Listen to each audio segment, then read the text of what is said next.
You should know how to use the cruise control in your vehicle.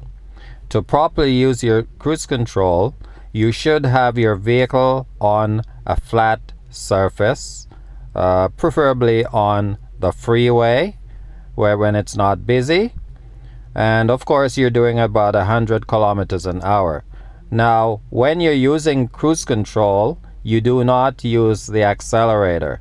You take your foot off the accelerator, and once you set the cruise control, it will maintain that speed.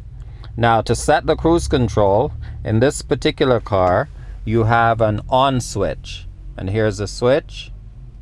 Once you pull that switch towards you, then you'll see that light that comes on in the dash. It says cruise. Now, you get back to your speed, the speed at which you'd like to maintain, and then you press set.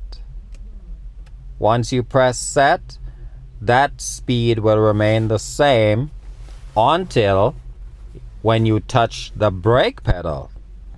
Then the speed will fall until when you increase your speed again, then you press the button again, the set button, and then it will maintain the correct speed selected. So that's it for your cruise control.